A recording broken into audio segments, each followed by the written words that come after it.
కీర్తనలు పాడుతూ ప్రభును స్తుతించట్లో ఆనందిస్తున్న ప్రియ విశ్వాస సహోదరులకు ప్రభునామములో శుభములు. ఈ ధారావాహిక అంతట్లో మనం నేర్చుకుంటున్నాం ప్రవచన అధ్యయనంలో భాగంగా సూచనలు, చిత్రాలు, చిహ్నాలు వీటన్నిటిని ఎలా అర్థం చేసుకోవాలో మనం గత పాఠాల్లో చదువుకున్నాం. ఇంకా ఇదే భాగంలో 9వ పాఠంలో ఈరోజు మనం వచ్చాం. ఇందులో కూడా కీర్తనల గ్రంథంలో ఉన్న ప్రవచనాల గురించి మనం తెలుసుకొనబోతున్నాం. మీరు సిద్ధమైనట్టయితే దైవసేవకులు కలుసుకుందాం. మరి నమస్కారం అండి డాక్టర్ విల్సన్ గారు, ఫస్ట్ సామ్రాజ్ గారు.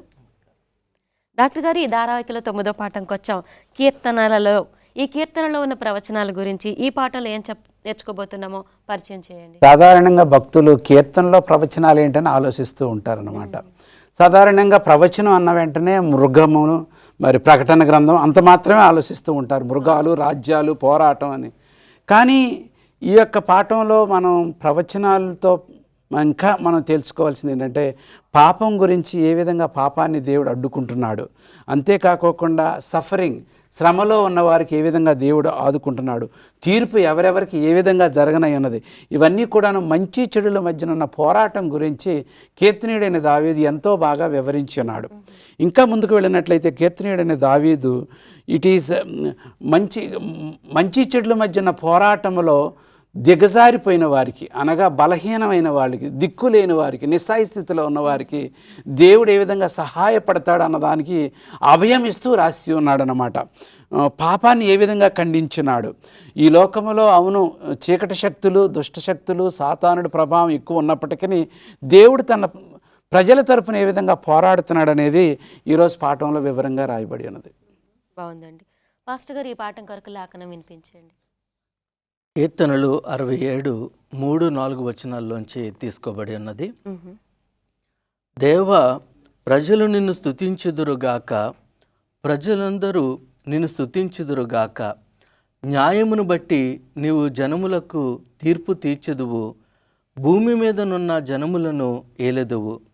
జనములు సంతోషించుచు ఉత్సాహధ్వని చేయునుగాక.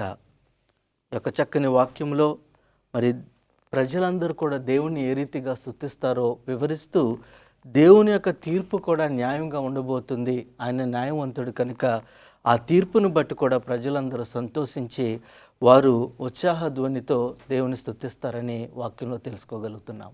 బాగుందండి. డాక్టర్ గారు, ముందుకు మీరు పరిచయంలో చెప్పినట్లు కష్టాలు, శ్రమల్లో దేవుడు వాళ్ళతో ఉంటారన్నారు. మనతో పాటు ఉండే ఆ దేవుడి గురించి ఈ కీర్తనీయుడు ఇంకా ఏమని వివరిస్తున్నారో చెప్తారా? ఆఖరి దినాల్లో ప్రతి విశ్వాసి కూడాను తన విశ్వాసం పరీక్షించబడుతుంది. ఆఖరి దినాల్లో సాతానుడి ప్రభావం ఎక్కువగా ఉండి మన ఇంట్లో వాళ్ళే, మన బంధువులే, మన తెలిసిన వాళ్ళే మన విశ్వాసం పరీక్షించబడటానికి శ్రమలు, కష్టాలు అంటూ ఎక్కువ అవుతూ ఉంటాయి. అట్టి వారికి ఏమంటున్నాడంటే నిస్సాయ స్థితిలో ఉన్న వారికి మరి దేవుడు ఆయన in the time of trouble, కష్టకాలంలో ఉన్న వాళ్ళకి సహాయం చేస్తాం. ఉదాహరణకి కీర్తనలో 46వ అధ్యాయంలో ఎంతో బాగా రాసినాడు. దేవుని తరపున ఉన్న హెబ్రీలు, ఈ యొక్క పాట సాధారణంగా దేవుని సన్నిధికి వెళ్ళినప్పుడు ప్రధాన యాజకుడు దేవుని యొక్క యాజకత్వం చేస్తూ దేవుని యొక్క మందిరంలోకి వెళ్ళినప్పుడు ప్రజలందరూ కూడాను దేవుని పాట, నువ్వు మా తోడు ఉంటావు, మమ్మల్ని బలపరుస్తావు, మమ్మల్ని ఉత్తేజపరుస్తావు, నువ్వు మా తరపున ఉండేవాడు, మా తరపున వాదించేవాడు అని దేవుని గురించి పొగుడుతూ పాడుతూ ఉంటారనమాట.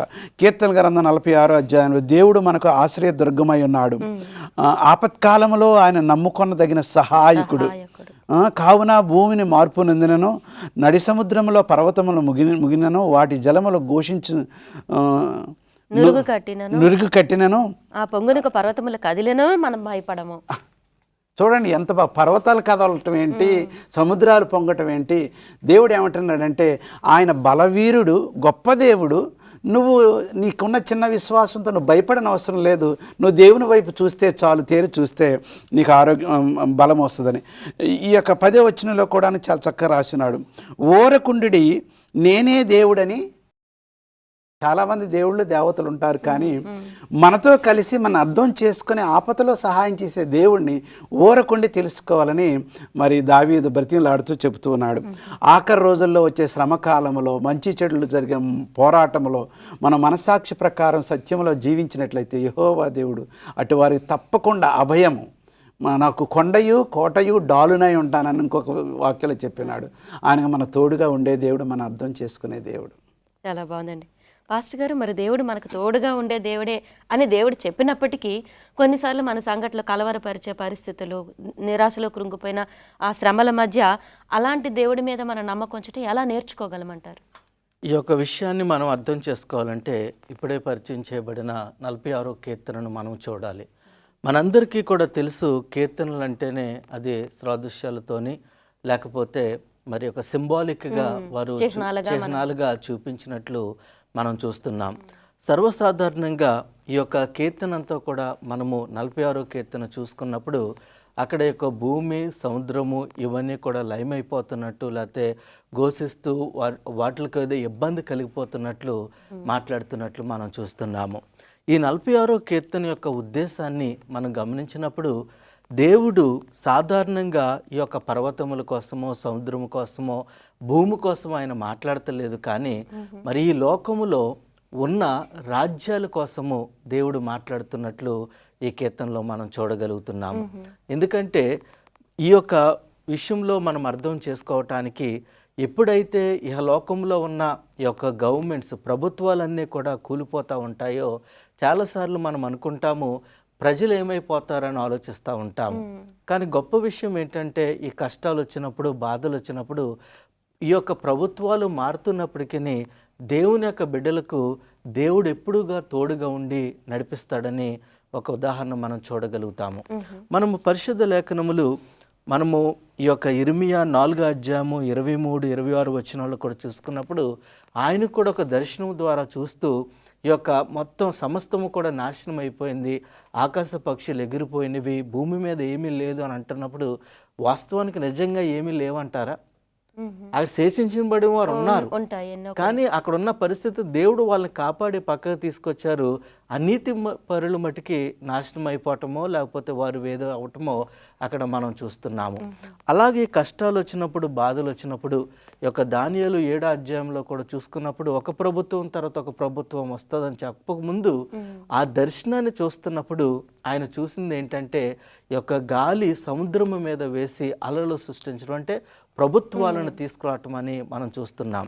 కానీ గొప్ప విషయం ఏంటంటే దేవుని యొక్క బిడ్డలు ఎప్పుడు కూడా వారు సెక్యూర్గా ఉంటారు, ఎప్పుడు కూడా వారికి కష్టం లేకుండా ఉంటారు, అంటే వాళ్ళకి క్షేమాన్ని క్షేమంగా ఇస్తారు. ఎందుకు ఇస్తారు అన్నది మనం తెలుసుకోగలుగుతాం. చిన్న విరామం తీసుకుందామండి. చూస్తున్నారు కదా, చిన్న బ్రేక్ తర్వాత ఇంకొంచెం వివరంగా తెలుసుకుందాం. ప్రేక్షకులకి పాఠంలోకి పునఃస్వాగతం. పాస్టర్ గారు ఇంకొంచెం వివరించండి దాని గురించి.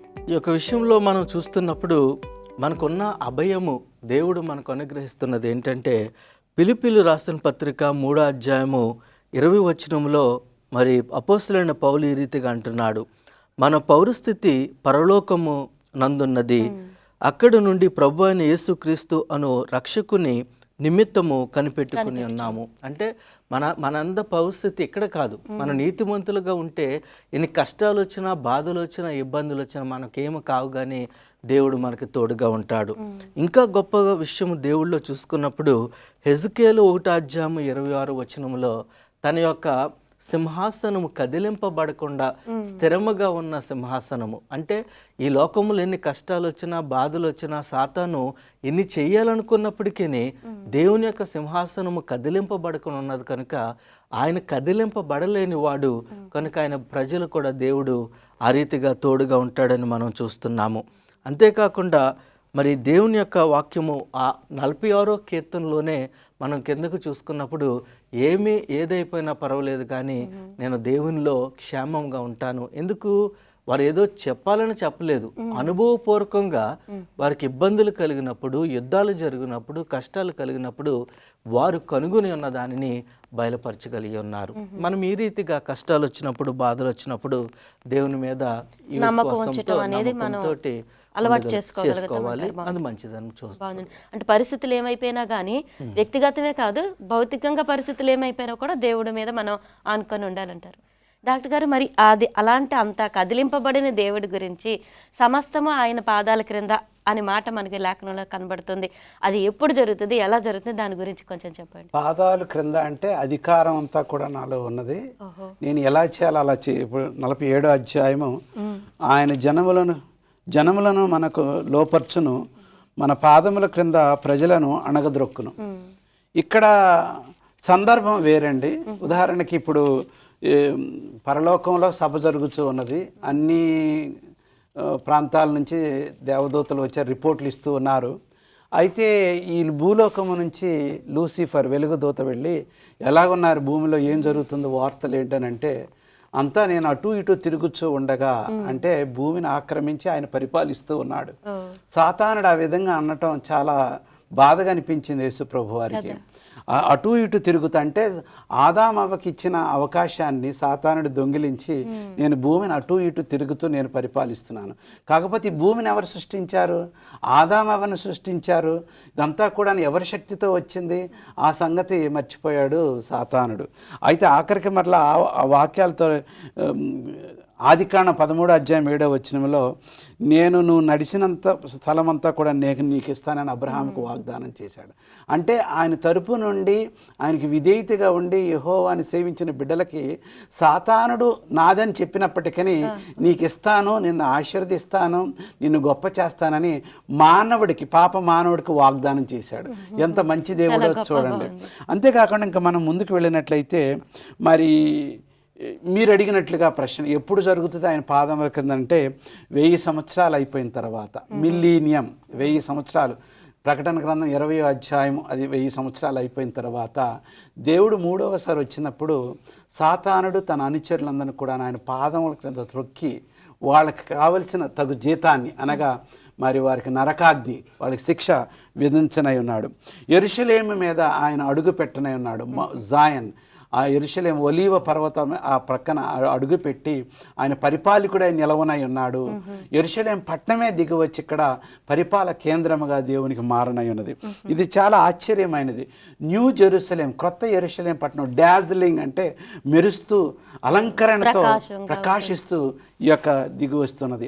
అంటే ఆయన ఖచ్చితంగా ఆయన పాదములు పెట్టి ఆయన అధికార రూపంగా మళ్ళా తిరిగి ఈ లోకాన్ని తిరిగి జయించి మానవుడికి బహుకరించి శాశ్వతంగా ఆయనతో జీవించనై ఉన్నాడు. ఇది శుభవార్త. సాతానుడు ఆ పరలోకంలో చెప్పింది శుభవార్త కాదు. ఎందుకంటే నేను అటు ఇటు తిరుగుతూ భూలోకం నుంచి వచ్చాను నేనని చెప్పినప్పుడు చాలా విచారపడ్డాడు. కానీ పద్ధతులన్నీ కూడా మారనై ఉన్నాయి ఇప్పుడు. బాగుందండి. మంచి గొప్ప వాగ్దానం కనిపిస్తుంది ఇందులో మనకి. పాస్టర్ గారు, మరి ఈ లోకం అయితే నశించిపోబోతుంది, లోకం నశించిపోతుంది, ఇంకా పూర్తిగా నాశనం కాబోతుంది.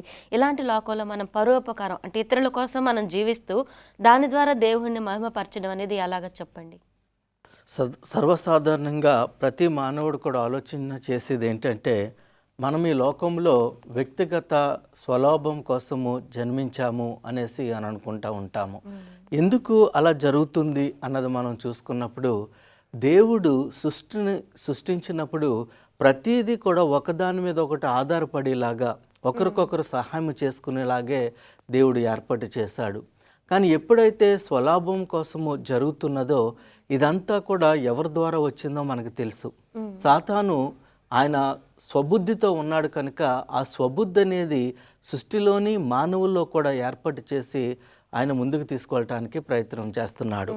దేవుని యొక్క మాటలలో మనం చూస్తున్నప్పుడు మరి ఈ స్వబుద్ధిని మనం ఎప్పుడైతే ఆధారం చేసుకుంటామో మనము పడిపోయే పరిస్థితిలో ఎప్పుడు కూడా ఉంటాము. అదే దేవుని మీద ఆధారపడి ఉండాలి, తోటి వారి మీద కూడా ఆధారపడి వారు కూడా మన మీద ఉండేలాగా మనం చేసుకోవటానికి ప్రయత్నం చేయాలి. అయితే ఇక్కడ మనం చూస్తున్న సమయంలో మరి ఒక వ్యక్తి, ఇక్కడ ఫెడ్రిక్ నిట్షియల్ అనే ఒక వ్యక్తి చూస్తున్నాము. ఆయన ఏమన్నాడంటే, మనం ఈ లోకంలో జన్మించామంటే మన స్వలాభం కోసమే మనం జన్మించాము, ఈరోజు నాది ఎప్పటికీ అన్నది రీతిగా జీవించాలని ఆయన ఒక ఫిలాసఫీని తీసుకురావటం జరిగింది. కానీ కొన్ని రోజులకి అతనికి ఒక రోడ్డు మీద గాయం తగిలినప్పుడు అతను 11 సంవత్సరాలు మంచం మీద ఉండిపోయి ఇంకా అక్కడే మరణించినట్లు మనం చూస్తున్నాం. అంటే మనం అనుకుంటాం ఇది నాది అని అనుకుంటాం, కానీ చిరకాలము స్థిరముగా మనం ఏమీ కూడా ఉండిపోయేది కాదు. అందుకనే దేవుడు మన దగ్గర నుంచి కోరుకుంటున్నది ఏంటంటే, ఈరోజు బాగుంది కాబట్టి రేపు కూడా అలాగే ఉండాలి, లేకపోతే ఈ భూప్రపంచము మెరుగైన పరిస్థితిలోకి వెళ్తుంది అని ఎప్పుడు కూడా మనం అనుకోకూడదు. మనం ఎప్పుడు కూడా ఒకరికి సహాయపడేలాగా, దేవుడు న్యాయమును తీర్చేవాడు కనుక ఆ యొక్క సహాయమును మనం ఎప్పుడు కూడా అందజేస్తూనే ఉండాలని మనం చూడగలుగుతున్నాము. ఇక్కడ ఒక వాక్యం కూడా మనం చూసినప్పుడు 75వ కీర్తన మనకి ఇవ్వటం జరిగింది. ఉదాహరణకు ఈ కీర్తన సెనోచెరబు ఆ సైన్యాధిపతుల మీద విజయాన్ని పొందిన తర్వాత ఈ ప్రజలందరూ కూడా పాట పాడారు అని ఒక గుర్తు కూడా మనం చూస్తున్నాము. ఈ యొక్క విషయంలో మనం చూసుకున్నప్పుడు నీతిమంతులు మనం చాలాసార్లు కష్టపడతామే మనం చూస్తూ ఉంటాము. ఒకరి కోసం బతుకుతున్నా వారు ఇబ్బంది పడుతున్నట్లే ఉంటుంది. కానీ ఈ చెడ్డవారి విషయంలో వారు వర్ధిలింపబడుతున్నట్లు కనపడతా ఉంటారు. ఇదే నేను ఒకరి కోసం జీవించటం ఏంటి, వారేంటి స్వార్థంగా ఉంటున్నారని మనం అనుకుంటాం. కానీ గొప్ప విషయం ఏంటంటే దేవుడు తన యొక్క తీర్పును తీర్చేటప్పుడు ఒకరోజు వచ్చేటప్పటికి స్వార్థంగా జీవించిన వాడు దుష్టత్వంలోనికి వెళ్తాడు కనుక ఆయన పూర్తిగా నిర్మూలన చేయబడటానికే తన యొక్క జీవితము ఉన్నట్లు మనం చూస్తున్నాం. అలా కాకుండా మనం ఒకరికి ఉపయోగపడాలని, ఒకరికి సహాయపడాలని, ఒకరితో ఉండాలి అని మనం అనుకున్నట్లయితే దేవుడు అలాంటి వాళ్ళని వేరొక చోట నుంచి మేలును ఒకవేళ ఇలా ఆపదలో ఉంటే తీసుకొచ్చి వారు ఉన్నతమైన స్థితిలోనికి తీసుకువెళ్తారని కూడా మనం చూడగలుగుతున్నాము. అంటే ఇదంతా కూడా దేవుడు సమస్తాన్ని కూడా తీర్పులోనికి తీసుకొస్తాడు కనుక మనం బ్రతుకుతున్నది మన కోసం కాదు, ఎదుటి వారి కోసం బ్రతుకుతున్నామని అర్థం చేసుకోవాలి. అంటే దేవుడు మనకి ఎంత ఉపకారం చేశాడో మనం కూడా ఈ రీతిగా ఇతరులకు ఉన్నప్పుడు అది ఫలవృతం అవుతుంది అంటున్నారు. చిన్న విరామం తీసుకుందామండి. చిన్న బ్రేక్ తర్వాత ఇంకొంచెం తెలుసుకుందాం. సహోదరులారా చూస్తూనే ఉండండి. ప్రేక్షకులకి పాఠం చివరి భాగంలోకి స్వాగతం. డాక్టర్ గారు, ఇక్కడ దేవుడు అనుగ్రహించే రక్షణ, ఆయన రక్షణను అందరూ చూస్తారు అని మనం లేఖనంలో ప్రత్యేకించి కీర్తనలో అనేక చోట్ల చదువుతున్నాం. అలాంటి సందర్భంలో శేషించిన వారు అనబడిన వారి యొక్క బాధ్యత ఏమైనా ఉందంటారా? తప్పకుండా ఉంది. ఎందుకంటే దేవుడు ప్రతి కాలంలో కూడాను ఒకరిని ఏర్పాటు చేసుకొని వాళ్ళని ప్రత్యేక రీతిగా పిలిపించి వాళ్ళకి ఈ విధంగా నడవాలని నడిపించి వాళ్ళు నడిచిన విధానాన్ని చూసి వేరే వాళ్ళు ఆకర్షించబడి వాళ్ళు సాక్షులుగా ఉన్నారు. మనం సాధారణంగా అనుకుంటారు పాపం యూదులు ఏంటండి అక్కడ ఐగుప్తు దేశానికి వెళ్ళారు, 420 సంవత్సరాలు ఇబ్బంది పడ్డారు. కాదండి, వాళ్ళకి సాక్షులుగా జీవించడానికి అక్కడ పంపించాడు. కానీ వాళ్ళు పాస్ అయ్యారు ఫెయిల్ అయ్యారన్నది ఇక దేవుడికే తెలియాలి. మనుషులు బబిలోనికి 70 సంవత్సరాలు పంపించాడు. దేవుడు గొప్పవాడు కాదు, అదేంటి తప్పు చేసినంత మాత్రం అన్యుల దగ్గర పంపించాడు, వాళ్ళకి సాక్షులుగా ఉండటానికి అక్కడ పంపించాడు. అందుకోసం ఇర్మియా అంటున్నాడు, మీరు అక్కడ ఉండండి, వాళ్ళతో కలిసిపోండి, వాళ్ళకి సేవ చేయండి, మీరు పిల్లలు కానండి, పెళ్లి చేసుకోండి. వాళ్ళు ఆ విధంగా ఉండటం వల్ల మన దేవుడు గొప్పతనాన్ని, మన దేవుడు పద్ధతులను నేర్పించడానికి వాళ్ళకి. భారతదేశానికి క్రైస్తత్వమే లేదని అంటారు. లేదండి, మొదటి శతాబ్దంలోనే దేవుడు పంపించాడు. మరీ కఠినమైన శిశువుల్లో నమ్మటానికి చాలా స్లోగా ఉండిన శిశువుని ఇక్కడ పంపించాడు, అసలైన వాడిని పంపించి ఆయన బోధించాడు. అప్పటి నుంచి కూడా వెలుగు ఎప్పుడు కూడా ప్రతి వారికి ఏదో ఒక రూపంలో తన సత్యాన్ని చూపిస్తూనే ఉన్నాడు. ఉదాహరణకి 67వ అధ్యాయంలో చాలా బాగుందండి. భూమి మీద నీ మార్గములో తెలియబడినట్లు అన్యజనులందరిలో నీ రక్షణ తెలియబడినట్లు దేవా మమ్మల్ని కరుణించి మమ్మల్ని ఆశీర్వదించినగా. ఇది ఎంత బాగుందంటే, ప్రభా మమ్మల్ని ఎంపిక చేసుకున్నాం, వీఆర్ ద రెమనెంట్, మేము చోజన్, మేము ఎంపిక చేయబడ్డవారి, మమ్మల్ని ఆశీర్వదించి మమ్మల్ని క్రమశిక్షణలో పెట్టి మా జీవిత విధానం ద్వారా నలుగురు తెలుసుకోవాలి మీ దేవుడు ఎవరో. మనం ప్రయాణం చేసినప్పుడు, మన పనుల్లో, మన కుటుంబ జీవితంలో, మన వీధుల్లో తిరుగుతున్నప్పుడు ఇరుగు పొరుగు వారితో మీ దేవుడు ఎవరండి, మీరు ఎందుకండి ఇలాగుంటున్నారు, మీరు అందరిలాగా లేరండి అని వాళ్ళు మన సాక్ష్యం వాళ్ళు తెలుసుకోవాలి మన జీవితం ద్వారా. అందరూ కొన్ని విషయాల గురించి భయపడుతూ ఉంటే క్రైస్తవులుగా మనం భయపడని అవసరం లేదు. ఎందుకంటే మన దేవుడిపై అభయం పెట్టి ఉన్నాడు, ఆయన మనకి సహాయం చేస్తాడు. ఈ యొక్క 67 అధ్యాయం అంతా కాకోకుండా ఇంకా చాలా విషయాల్లో ప్రపంచంలో జరుగుతున్న సంఘటనలంతా కూడా చూసి మనం అందరికంటే ధైర్యవంతులుగా ఉండాలి. ఎందుకంటే దేవుడు మన తరపున పోరాడే వ్యాజ్యం ఆడే దేవుడు అనమాట. మన తరపున ఎప్పుడు కూడాను కొండగా బండగా నిలిసే దేవుడై ఉన్నాడు, మనకు తోడుగా ఉన్నాడు. ఆయన హస్తం మనకు తోడుగా ఉన్నట్లయితే ఎవరు కూడాను ఆ శక్తిని మించిన వారు ఎవరు కూడాను లేరు. ఇంకా దావీదు వేరే వేరే వాక్యాల్లో రాస్తూ ఏమంటున్నాడంటే, దేవుడిని ప్రజలుగా ఉండటం అనేది ఒక బాధ్యత, ఒక అదృష్టం. కానీ అది గుర్తించరు కొంతమంది. ఉదాహరణకు యూదులు ఆ, మేము స్పెషల్గా దేవుడు మమ్మల్ని ఏర్పాటు చేసుకున్నాడు, అబ్రహాం సంతతి వారమే, మాకు ఇచ్చిన దీవెనలను బట్టి ఆయన కృతజ్ఞతగా ఉండాలి, ఆయనతో సేవ చేయాలి, సమాజంలో కలిసి చేయాలని అంటే వాళ్ళు ఎప్పుడు కూడా ఆ విధంగా వాళ్ళు ఆశీర్వాదాలు పొందారే కానీ బాధ్యతను మాత్రం నెరవేర్చలేదు. వాళ్ళకున్న గొప్పతనం, దాంట్లో ఉన్న రహస్యాలు ఏంటి, వాళ్ళు ఎందుకు ఆరోగ్యంగా ఉండగలుగుతున్నారు, వాళ్ళు ఎందుకు అందరికంటే తెలివితేటలుగా ఉండగలుగుతున్నారు అనేది వేరే వాళ్ళకి ఏది కూడా చెప్పలేదు. దేవుడు ఇప్పుడు కూడా తను ఏర్పాటు చేసుకున్న బిడ్డల్ని వెలుగు బిడ్డలుగాను ప్రత్యేకమైన బిడ్డలుగా ఆశీర్వదించి అన్ని విధాలుగా వారి గృహం వారును దేవుని బిడ్డలుగా ఉండటానికి గొప్పవారిగా చేస్తారు. అబ్రహాముని దీవించాడా, యేసేపుని దీవించాడా, దావీదుని దీవించాడా? ఎక్కడెక్కడైతే ఆయనతో సహకరించి ఆయన సంకల్పాన్ని పాటించి ఆయన ప్రణాళికను ముందుకు తీసుకువెళతారో తప్పకుండా వారు స్థిరమైన ప్రజలుగా ఉంటారు. నలుగురు వారిని చూసి మేము దేవుని గోత్రం వారు, మేము కూడా యెహోవాని సేవించే వాళ్ళం అని చెప్పుకోవాలి. ఆఖరి రోజుల్లో ముఖ్యంగా భారతదేశంలో మనందరం కూడాను, మన చుట్టూ ఉన్న వారందరూ కూడా సృష్టిని పూజిస్తూ ఉంటే సృష్టికర్తను పూజించే వారిగా మనం చాలా గొప్ప బాధ్యత ఉండాలని ఈ పాట మనకు బోధిస్తుంది. చాలా బాగుందండి. అంటే మనం వాళ్ళతో కలిసి ఉంటూనే దేవుణ్ణి వాళ్ళకి పరిచయం చేసి చూపించేలాగా ఇంకా ఈ పాటలో మనం తెలుసుకొని ఏమైనా ఉన్నాయంటారా పాస్టర్ గారు? ఈ యొక్క పాఠంలో మనం చూడగలుగుతున్నది ఏంటంటే, దేవుని యొక్క పరిచర్య చేస్తున్నప్పుడు మనందరికీ కూడా పరిశుద్ధాత్మ చాలా ప్రాముఖ్యమైనది. పరిశుద్ధాత్మ ప్రేరేపణ మనకు లేకపోయినట్లయితే, మనం పరిశుద్ధాత్మ కోసం వేచి ఉండకుండా, దాన్ని పొందకుండా సేవ చేయాలన్నా, ఈ లోకంలో జీవించి యేసుక్రీస్తు వారిని తెలుసుకోవాలన్నా కానీ చాలా కష్టమైనది.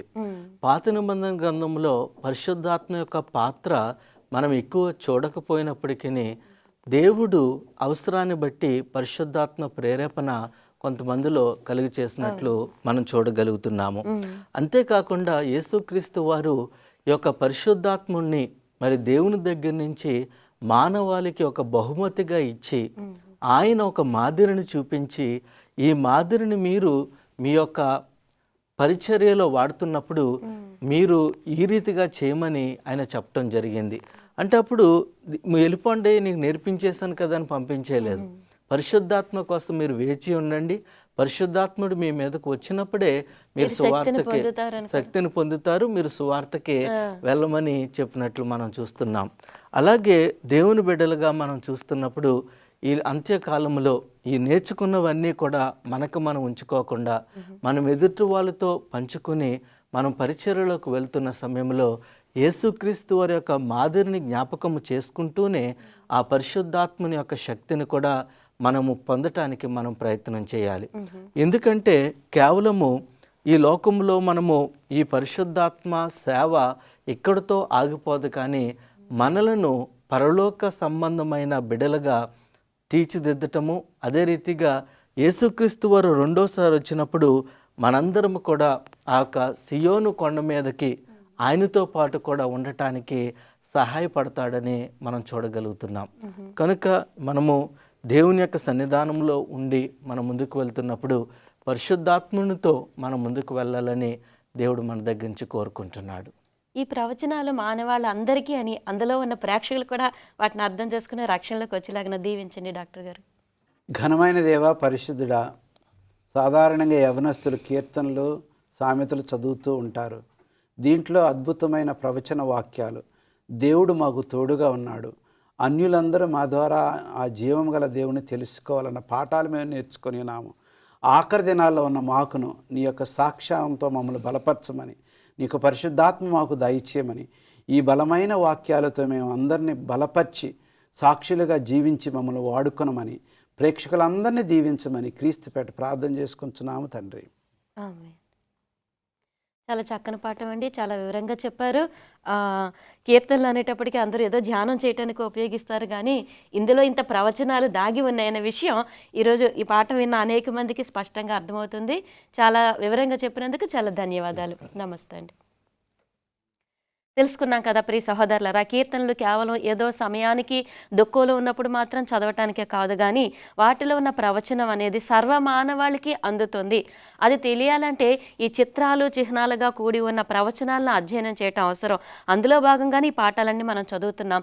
చదవడమే కాదు, ఈ పాఠాలు మీరు ఎంత శ్రద్ధగా వింటున్నారో అదేవిధంగా వాటిని లైక్ చేయండి, షేర్ చేయండి, సబ్స్క్రైబ్ చేయండి, మీరు సువార్త ప్రకటనలో భాగం అవ్వండి. అంతేకాదు ఈ పాఠాలు ఈ రోజున్న వింటున్న మీకు మనకి మాత్రమే కాదు, కానీ ఈ యుగాంతంలో ఉన్న వారందరికీ కూడా జరగబోతున్నాయి, చెందబోతున్నాయి. అదేమిటో వివరంగా తెలియాలంటే మనం 10వ పాఠంలో మళ్ళీ కలుసుకోవాలి. ఆ పాఠంలో చదువుకుందాం యుగాంతమందున్న వారికి. అంతవరకు క్రీస్తు నామములో మీకు శుభములు.